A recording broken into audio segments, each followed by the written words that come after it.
पहले जैन तीर्थंकर कौन थे? जैन धर्म के पहले तीर्थंकर कौन थे? महावीर थे, ऋषभ थे, पारसनाथ थे या पद्मनाभ थे? ये पद्मनाभ है, पद्मनाभ थे। कौन थे भाई? तो ऋषभदेव। इसका मतलब जैन तीर्थंकरों की बात चली है। तो देखिए, हम बात कर रहे हैं जैन धर्म की।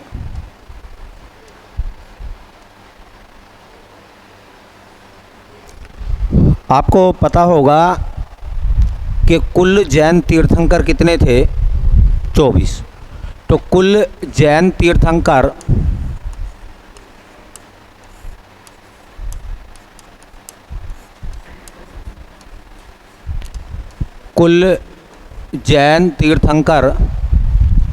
ये हुए बेटा 24।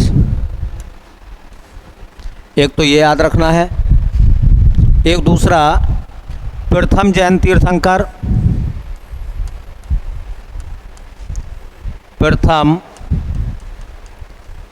जैन तीर्थंकर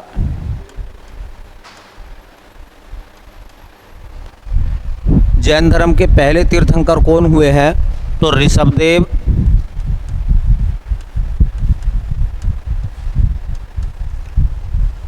और ये जो ऋषभदेव हुए हैं इनका प्रतीक याद आपको? जैन धर्म के पहले तीर्थंकर ऋषभदेव का प्रतीक तो सांड या वृषभ क्या है? इनका प्रतीक चिन्ह भी याद रखो, या तो कह सकते हो सांड या वृषभ।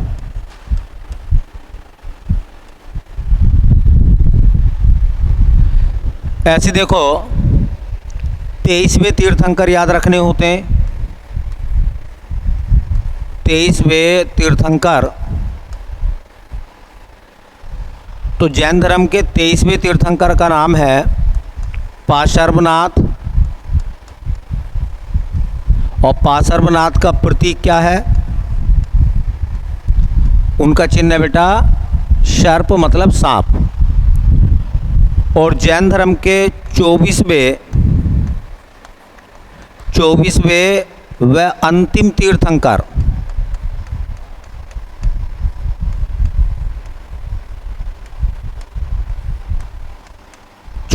और अंतिम तीर्थंकर का नाम महावीर स्वामी। और बेटा आपने पढ़ा होगा, महावीर स्वामी का जो प्रतीक है वो है सिंह। एक और सवाल, ये मोटी मोटी बातें हैं, बताइए जैन धर्म के वास्तविक संस्थापक। ये भी क्वेश्चन आता, अगर पूछेगा जैन धर्म के संस्थापक तो पहले तीर्थंकर ऋषभदेव, और जैन धर्म के वास्तविक संस्थापक, जैन धर्म के वास्तविक संस्थापक, तब नाम आएगा बेटा महावीर स्वामी का।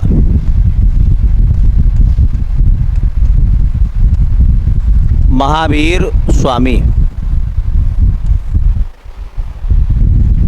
महावीर स्वामी जैन धर्म के वास्तविक तीर्थंकर या वास्तविक संस्थापक। जैन धर्म के वास्तविक संस्थापक कौन थे? महावीर स्वामी। और अगर सवाल ये पूछेगा जैन धर्म के संस्थापक कौन थे, तो पहले तीर्थंकर को जैन धर्म का संस्थापक माना जाता है। चलिए, ये 5 बातें देख लो। जैन धर्म में कुल तीर्थंकर कितने हुए? 24। पहले जैन तीर्थंकर हुए ऋषभदेव, उनका प्रतीक है सांड या वृषभ। 23वें तीर्थंकर हुए हैं पार्श्वनाथ, उनका प्रतीक है सर्प। 24वें तीर्थंकर और अंतिम तीर्थंकर हुए थे महावीर स्वामी, प्रतीक उनका है सिंह। और जैन धर्म के वास्तविक संस्थापक माने जाते हैं महावीर स्वामी। चलिए अगला सवाल देखते हैं क्या कह रहे हैं। ये कह रहा है निम्नलिखित में से किस प्रकार के वनों का सबसे बड़ा क्षेत्र है? भारत में निम्नलिखित में से किस प्रकार के वनों का सबसे बड़ा क्षेत्र है? भारत में वो कौन से वन हैं जो सबसे ज़्यादा क्षेत्रफल पर पाए जाते हैं? सबसे ज़्यादा क्षेत्रफल पर पाए जाने वाले वन कौन से हैं? तो याद रखो, कह रहे हैं हिमालयी नम शीतोष्ण वन है, उप उष्ण कटिबंधीय शुष्क सदाबहार वन है, उष्ण कटिबंधीय नम पर्णपाती वन है, उष्ण कटिबंधीय गीला सदाबहार वन है। तो देखो भारत की जलवायु है वो उष्ण कटिबंधीय है, तो वन भी उष्ण कटिबंधीय होंगे।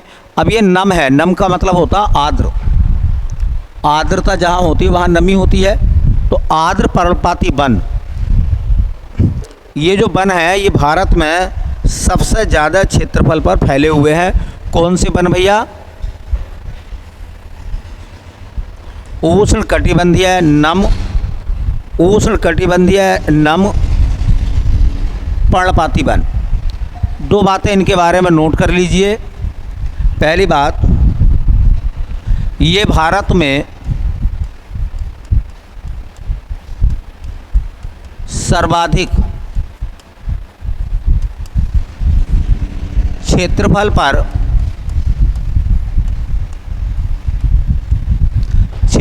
पर विस्तृत है।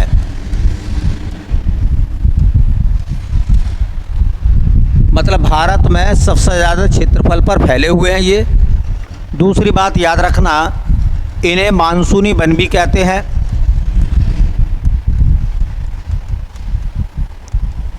इन्हें मानसूनी वन भी कहते हैं।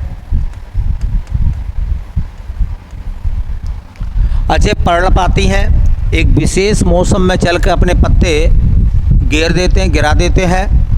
इन वनों में देखिए कह रहा है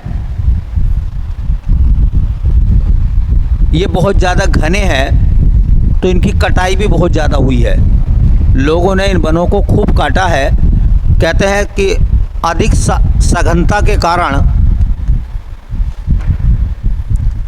अधिक सघनता के कारण इनकी कटाई बहुत अधिक हुई है।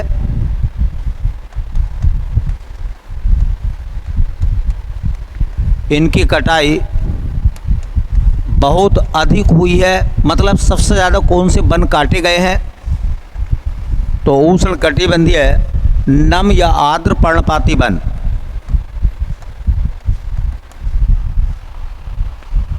कौन कौन से इसके उदाहरण आते हैं?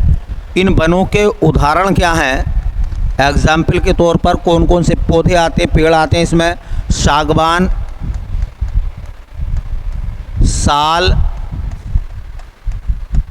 शीशम,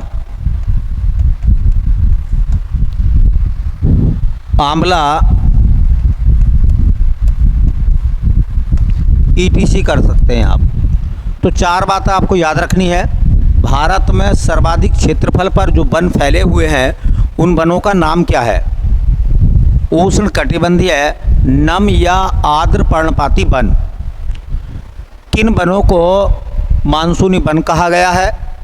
तो भैया उष्ण कटिबंधीय नम पर्णपाती वनों को क्या बोला गया है? मानसूनी वन। कौन से वनों की कटाई भारत में सबसे ज़्यादा हुई है अब तक? तो वो हुई है उष्ण कटिबंधीय आर्द्र पर्णपाती वनों की। कौन कौन से पेड़ आते हैं इसमें? तो सागवान है, साल है, शीशम है, आंवला है ना, महुआ है, और भी इसी तरीके के बहुत सारे पेड़ हैं इसमें शामिल। ठीक है, तो उदाहरण देख लें, इम्पोर्टेंट है ये क्वेश्चन, कई बार पेपर में आ भी चुका है। ये क्वेश्चन कई मरतबा पेपर में देखने के लिए मिला है। तो आंसर सही है इसका उष्ण कटिबंधीय नम पर्णपाती वन। चार बातें याद रखनी है जो मैंने आपको बता दी हैं, है ना। सागवान, साल, शीशम, आंवला, महुआ, ये सब उष्ण कटिबंधीय नम पर्णपाती वनों के उदाहरण हैं। चलिए अगला सवाल देखते हैं क्या कह रहे हैं। सबसे ये कह रहे हैं कौन सी कोटि BIOS को सर्वोत्तम परिभाषित करती है? BIOS को कौन सी कोटि सर्वोत्तम परिभाषित कर सकती है? मतलब ये कह रहे हैं कि कौन सा इनमें से BIOS का सबसे अच्छा उदाहरण है। कह रहा है हार्डवेयर है, मालवेयर है, फर्मवेयर है, यूटिलिटी है। तो फर्मवेयर। अच्छा, ये है क्या मामला? BIOS क्या है? BIOS एक दो बात लिख लीजिए, कंप्यूटर का सवाल है ये जो लिखा हुआ है BIOS, इसका फुल फॉर्म क्या होता है? इसका फुल फॉर्म होता है, B से बनता है बेसिक, ठीक है, I से बनता इनपुट, O से बनता आउटपुट, S से बनता सिस्टम। तो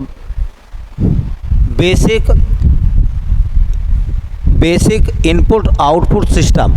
और इसका सबसे अच्छा उदाहरण क्या है? इसका जो एक उदाहरण है, कह रहा है कौन सा बेहतर सर्वोत्तम है, तो वह है बेटा फर्मवेयर। क्या है इसका उदाहरण? फर्मवेयर। फर्मवेयर क्या है? फर्मवेयर क्या है? तो फर्मवेयर एक BIOS है, बेसिक इनपुट आउटपुट सिस्टम है फर्मवेयर। बस दो बातें देख लेनी है, basic input output system firmware है, ठीक है। तो BIOS का पूरा नाम हो जाएगा बेसिक इनपुट आउटपुट सिस्टम, और इसका उदाहरण सबसे अच्छा इनमें कौन सा है? फर्मवेयर। कंप्यूटर का सवाल है, जो बच्चे कंप्यूटर को पढ़ते हैं उन्हें पता होगा इसका क्या मामला है। कह रहे हैं देखिए, समुद्री जल का औसत खारापन कितना होता है? जो समुद्र का जल है वो खारा होता है। खारेपन का सभी समुद्रों का खारापन अलग अलग होता है भाई। अगर देखें अरल सागर, मृत सागर, कैस्पियन सागर, भूमध्य सागर, है ना, अरब सागर, इन सब का खारापन अलग अलग होगा, लेकिन एक एवरेज क्या है?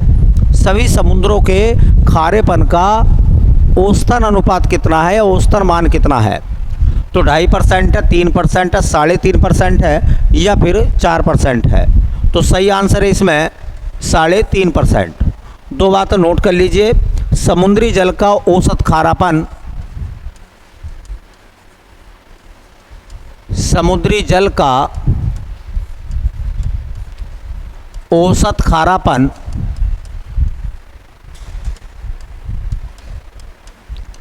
समुद्री जल का औसत खारापन 3.5% है। अच्छा, सवाल ये आता है कि जो समुद्री जल है उसका खारापन तो 3.5% है, समुद्री खारेपन में सबसे ज़्यादा कौन सा लवण पाया जाता? NaCl, मतलब सोडियम क्लोराइड। तो ये भी इम्पोर्टेंट बात है, लिख लीजिए। समुद्री जल के खारेपन में, समुद्री जल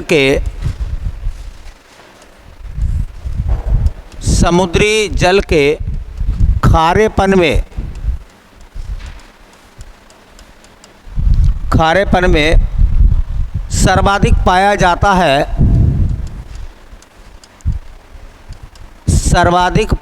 जाता है,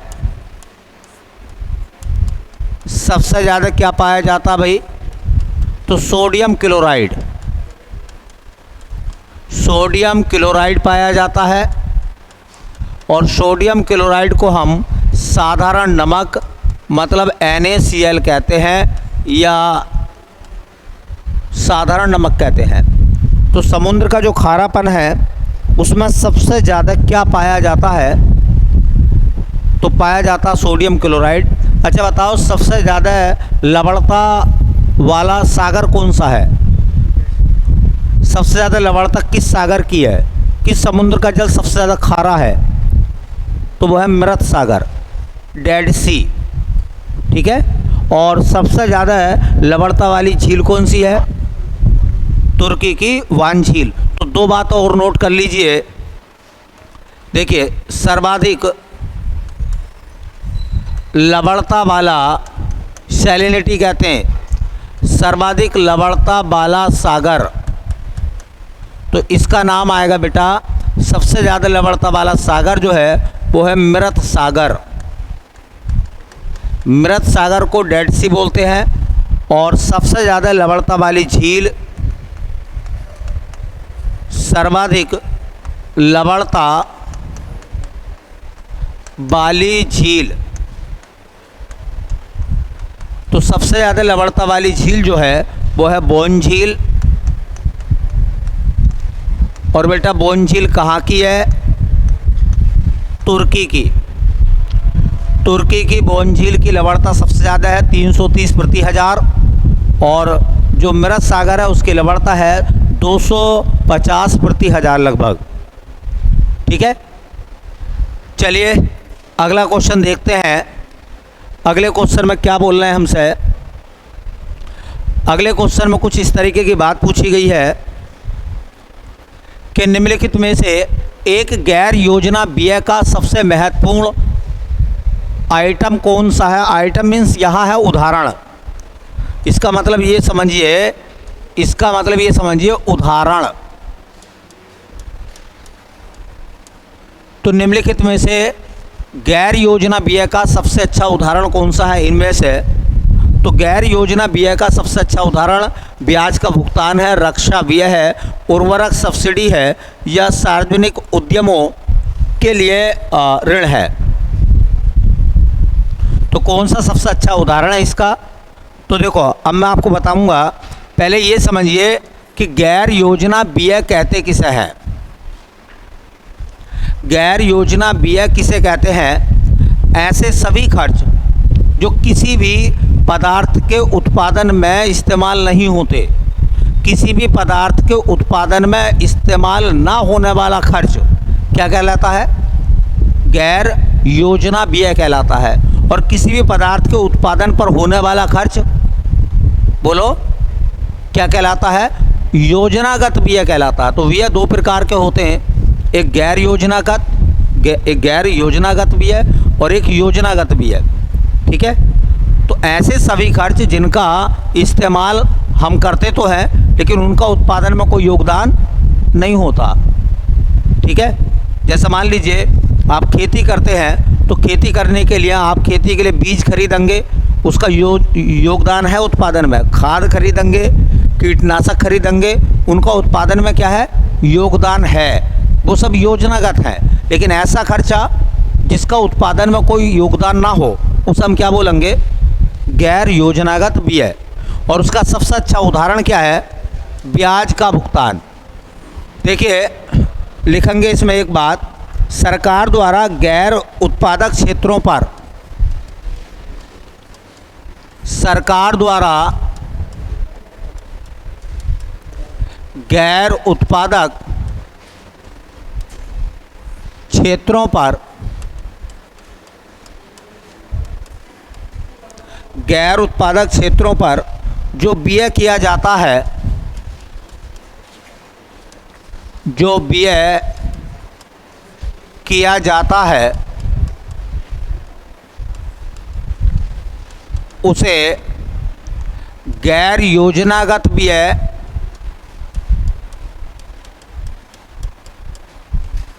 गैर योजनागत व्यय कहते हैं।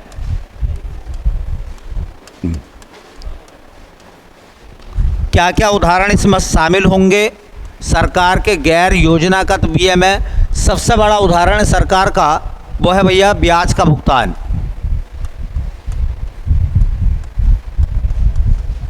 ब्याज का भुगतान ये सर्वाधिक होता है।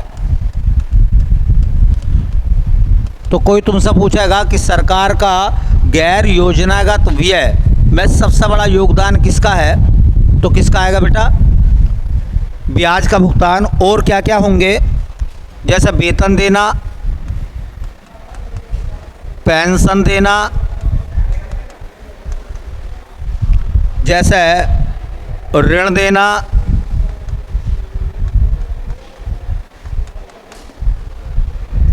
ETC कर सकते हैं। ठीक है, चलिए बाकी जो है कल देखते हैं।